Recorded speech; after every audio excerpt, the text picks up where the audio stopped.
we're on a disappointing kick here, so bear with me. But I need these things to be as content warnings. You can choose not to read it. I really don't fucking care, but I need it to stop being a twist and a reveal. Hey friends, it's Robin. Welcome back to my channel and welcome to another round of recent reads. If you are watching this the day that it goes up, you know I haven't posted in something ridiculous like 16 or 17 days. If you follow me on Instagram, you kind of know this. I've been kind of dealing with some health stuff again as usual, and I just have not been feeling great. And so filming and editing and everything has completely fallen by the wayside. So I apologize for ghosting for the last couple of weeks, but we are finally back filming, and I'm trying to get a bunch of videos filmed today since I do have the day off. So hopefully there will be some more consistent videos coming for the next little bit. But during that time, I have been reading an absolute ton. So even though I said I caught up on my recent reads in the last recent reads, I'm now 3 behind.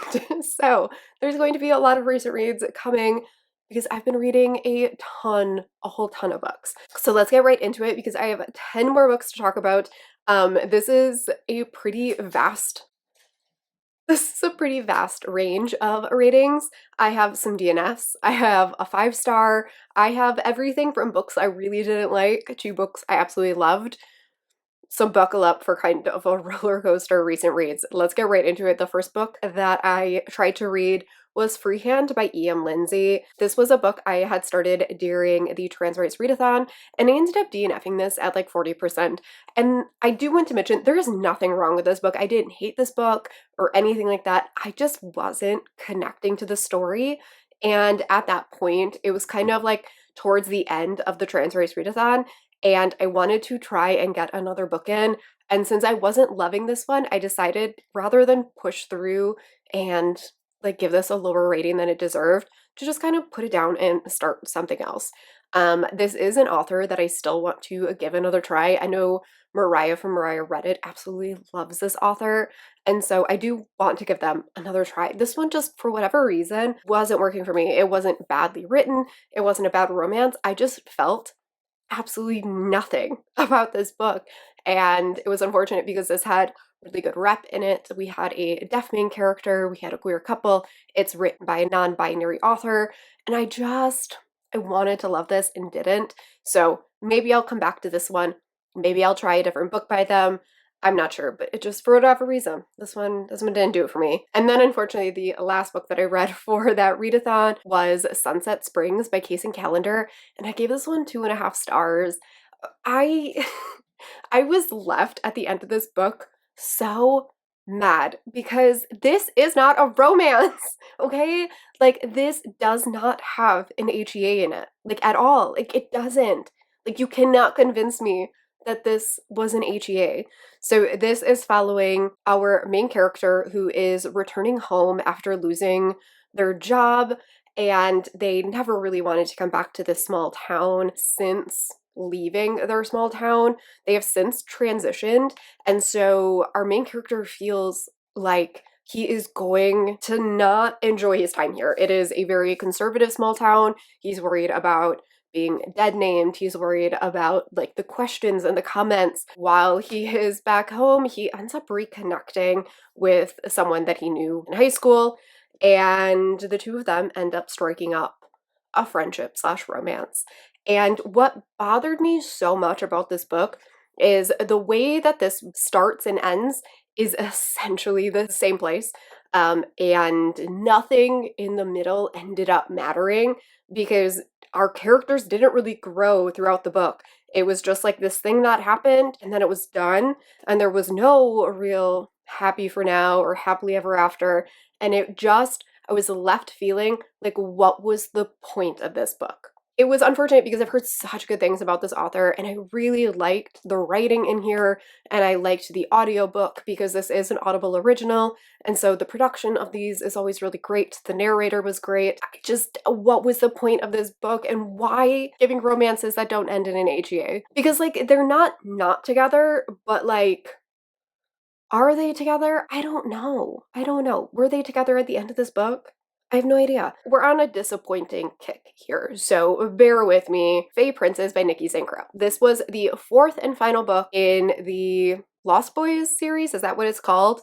I loved the first three books. I think I gave each of them like a high 4-star rating. They were such good times. They're absolutely ridiculous and over the top and angsty and dramatic and ridiculous.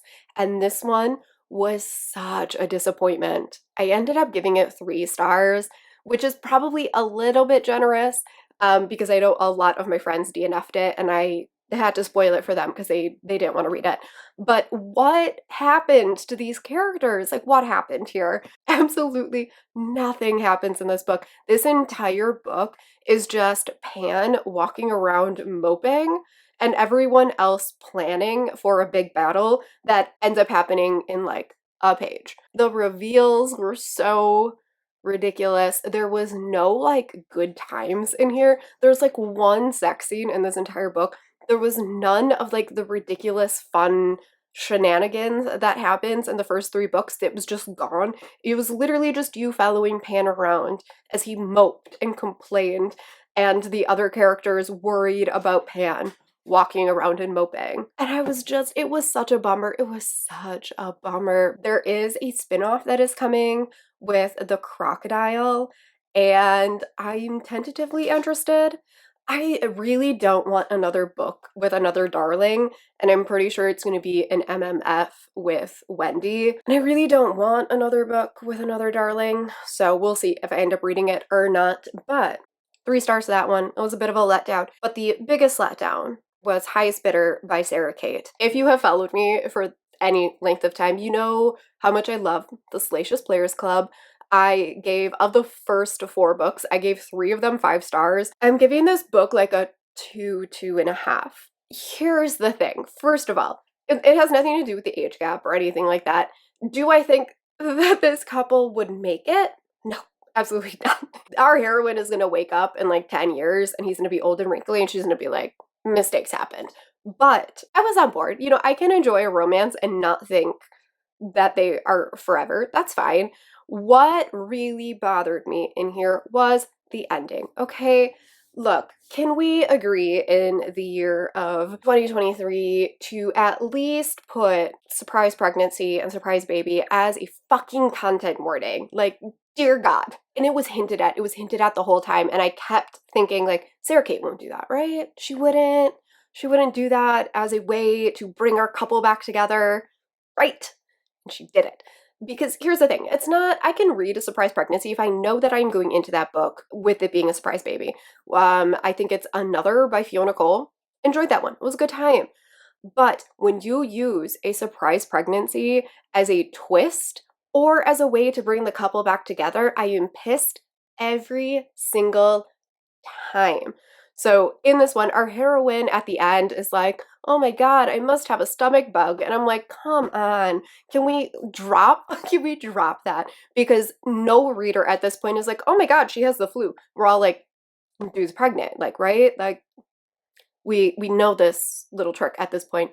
And then like the couple is fighting and her being sick and in the hospital is what ends up bringing them back together. And then the doctor is like, well, you're not sick, you're pregnant. And they're like, oh, so we're forever now.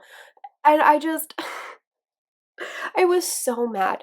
I was enjoying this book well enough for the first like 3 quarters. And that last quarter, I had such a visceral negative reaction to it that I ended up hating this book. And I literally don't even want to own it now. But I feel like my collection is not complete unless I own this one. But I have a visceral anger towards this book. And part of this is on me. Okay, look, at the point that I read this book, I was dealing with my own shit. And so this was extra aggravating at that point. And so part of it is on me. It was bad timing for this book and my life. But there is just something about that as a twist that just makes me so angry. And I know people are going to be like, it's a spoiler. You can't tell me that.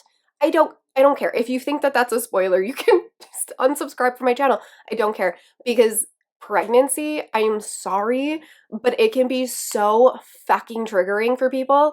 And to use it as a twist and as a way to bring a couple together makes me so mad. It makes me so mad, especially when it was an accident and not something that this couple had to try it. Because let me tell you, there are a lot of people that can't fucking have this happen. And the fact that you have to read about it as a twist and as like this romantic thing can be so upsetting. It can be so fucking upsetting. And like I said, if you think that pregnancy or whatever is a twist and a spoiler or whatever, that's fine. But I need these things to be as content warnings. You can choose not to read it. I really don't fucking care. But I need it to stop being a twist and a reveal. That's my 2 cents. I'm sorry I went off on a tangent about that, but that's where we're at. Let's go on to something that was actually a 5-star, which was Enemy Within by Talbauer. Is anyone surprised? I absolutely adore everything Talbauer writes. I have never given a Talbauer book anything less than a 5-star because I'm completely obsessed. And this was the final book in the Executive Office series, so I don't want to talk too much about the plot in here. But if you have read, if you've read those first 2 books and you were holding off on this one because those first 2 books were intense, this one is a dozen times more intense. This book was so unbelievably stressful. I had to like take breaks. There were times that I would have to like pause the book and just like do some deep breathing exercises because so much happens in here. And just when you think that you're like, okay, like we're coming to the end of it. No, you're not. You are not coming to the end. There was one point where I was like, okay, I think we're out of it. And then I realized that I was like 60% through the book and I was like, oh God. Mentally re-prepare myself. But this was so, so good. And I definitely need to read some of like the spin-offs of this because I'm pretty sure there's like 1 or 2 spin-offs. I know there's for sure one about the Russian president. And so I really want to read them because I love this world a lot. After that was Kingdom of Venom and Vows by Holly Renee, which was the 3rd and final book in the what is the name of the series? I don't know. I do think there are going to be more books in this world because I thought I saw that there's like a book 4. I'm guessing that it's either following a new couple or something. Anyways, doesn't matter. This one I gave 3.5 stars. I thought this was good. It just wasn't my favorite ending to a series. Like maybe it was me. Maybe it was me during this week just having a bad time. But I just didn't think this came together as well as the first 2 books did. It felt a little easy. It felt a little repetitive. It wasn't my favorite. Like I have nothing bad to say about it. It just, let's put it this way. As I'm thinking back on what happened, I can only probably pick out like 4 plot points from the entire thing. There were a couple of things that really stood out to me, but overall, this book is really forgettable, which is crazy because I can like vividly remember book 1, but not book 3. And I've read this one recently, and I read book 1 like a year ago. It just didn't have the same impact that the first 2 books did, but I still thought it was a good time. It's still a fun series.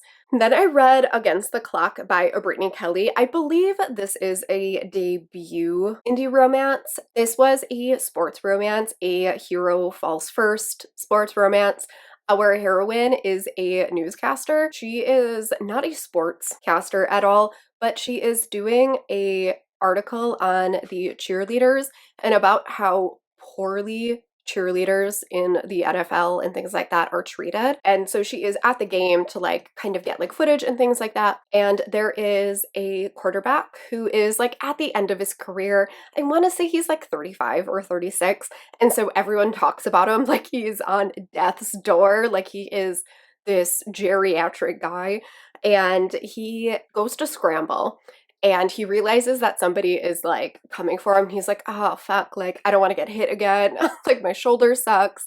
And so he runs for the sidelines, and right as he gets there, he ends up knocking into our heroine. And the 2 of them like go flying as a like, I'm sorry, ends up taking her out to dinner, and the 2 of them start to date. And he is so sweet and he cares about her so much. Like I said, this is kind of a cinnamon roll hero. Hero falls first. Our heroine is kind of reluctant because her father was an NFL player and he suffered a lot of memory and brain issues that the NFL did not like help him with. And so she feels like very angry towards the entire sport. And so she always told herself that she would never date a football player. And now she's falling for this guy. And it was really cute. I ended up giving it like a 3.5 star.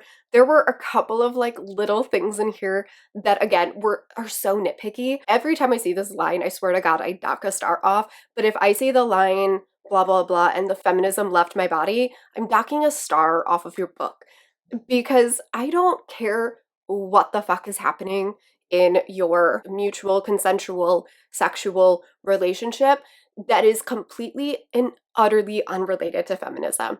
And whenever I see and then the feminism left my body, I'm so annoyed. I'm so annoyed by that statement that I will literally take a star off of your book. 3.5 stars. I enjoyed it. Just not my favorite, but I am very curious to like see what this author does next. Then we get to Teacher's Pet Wolf by Katie Wilde, which I read for a vlog. Are you seeing that vlog? To be determined. I read 5 books for a vlog.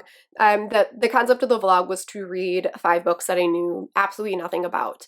They were books that were recommended to me like on my KU library, or I saw somebody else post like over an Instagram or something like that, and I downloaded them, threw them on my Kindle, and never read about them. So I didn't know the ratings, I didn't know if people liked it, I didn't know the synopsis, and then I looked at the covers and I tried to guess what the book was about, and then I read the book. I have filmed the entire vlog, and I never edit it, so we'll see if it gets posted or not, but I did read this one. I gave it 3 stars. It was fine. Katie Wilde seems to be one of those authors that I will not pick up a Katie Wilde book to just like read for a TBR or something like that, just like in my normal reading life.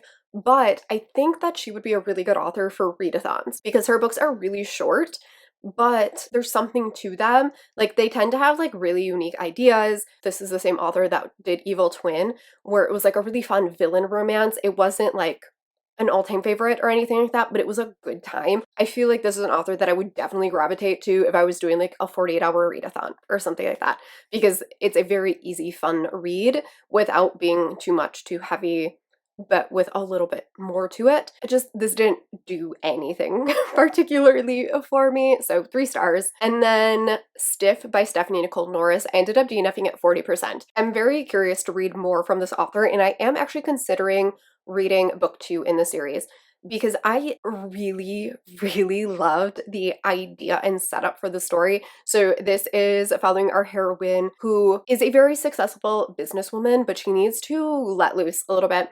And her best friend ends up setting her up at the sex club. And the sex club was such a cool concept. And so like you go there and you fill out this big form, things that you're interested in, and then you get a bodyguard and you get to go into this back room and there are all these doors, and behind the doors are all these like different kind of scenarios. So like one is a jungle room and there's like a cage in there and there's a dancer in the cage, and you have this tablet that you fill out and you essentially order things. So you can like choose your person, you can choose the music, you can choose drinks, you can choose the like things that you're interested in. And so our heroine ends up choosing the bodyguard instead of the dancer because she's like super attracted to the bodyguard. And then you get to like choose your things. Like, what are you into? Do you want BDSM? Do you want to be tied up? Do you want whatever, these things? And so you get to choose what you want, and then you have the room. And so I loved the concept. I think the goal of this book is that our heroine is very uptight and she sees sexuality as being wrong and dirty. And so I think that the whole point of this book was her coming to accept her own sexuality, but she kept using slut and whore to describe people who have sex or more frequently than she does. And it just rubbed me the wrong way. I'm very sensitive to those types of words, which is funny because I'm ace. So like it's not like I'm offended because it's me, but it bugs me. I don't like that verbiage. I think it's kind of degrading, especially women talking about themselves and women talking about other women, because I think there's already this stigma around like women being sexual. It's like it's fine if men do it, but like women, no, no, no. And so it just kind of rubbed me the wrong way. And like I said, I think the author's intent was to let the heroine kind of like explore and come to accept her sexuality. But I wasn't vibing with it, and so I decided to put this one down.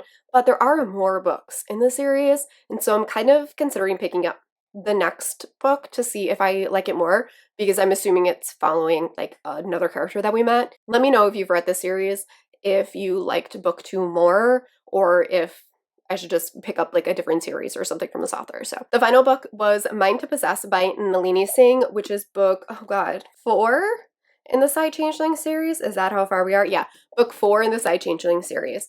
This was my least favorite book in the series so far. I gave this one 3 stars. However, everyone that I talked to after I posted my review for this said that this is like their least favorite of the entire series. This was kind of a childhood friends to lovers second chance romance, and it is following our hero who is a shifter. And when he was young, he ended up meeting our heroine. She was abused by the man in her life, the father figure in her life. And our hero ends up killing him because he catches him like assaulting her, sexually assaulting her. And he learns that like this has been like a thing that's been happening. And so our hero ends up killing him. And there's a bit of an age gap. I think our heroine at that point was like 6 and he was like 15 or 16. So there's like a 10-year age gap. And he ends up going to juvie for like the next 2 or 3 years. And our heroine ends up going to a different family, and she ends up asking everyone to tell him that she is dead because she doesn't want to see him, because she has very like dark memories of that time because she was present for the whole murder. And so she fakes her death essentially to him so that he doesn't know that she's alive. Flash forward a little bit, she is now a part of this organization that helps like kids in the foster system and kids on the street that are high achieving, and kind of like gives them the support that they need. Those kids are going missing, and so she meets back up with our hero, confesses that she's not dead, and the two of them have a second chance romance. It's a very convoluted, obviously you just heard, and I didn't feel like the two characters were all that compatible. Both of them annoyed me for different reasons. Our heroine wanted our hero, she really like expected him to be more human than what he was, and so that he would do things that was like part of his nature and they would upset her because she's a human and he's not. And then he held such an intense grudge against this girl over everything. And so the two of them just kind of, their expectations of each other were so unaligned. And like I couldn't get behind their romance because I was like, neither of you are giving each other any grace at all, any understanding of the situation that you are in, and neither one of you is accepting of the other person's like true nature. And so I just didn't feel like their romance made any sense. But the plot of it was pretty interesting. You're learning more about the size and all of the shady shit that is going on with them. So that is all 10 books. This was probably one of my most negative recent reads that I've done in a while. So hopefully you're still here. Thank you if you are. I'm sorry for all of the ranting. The next round of recent reads would be far more positive. So thank you guys so much for watching. Let me know if you've read any of these. Let me know how you felt about them, and I will see you all in my next video. Bye.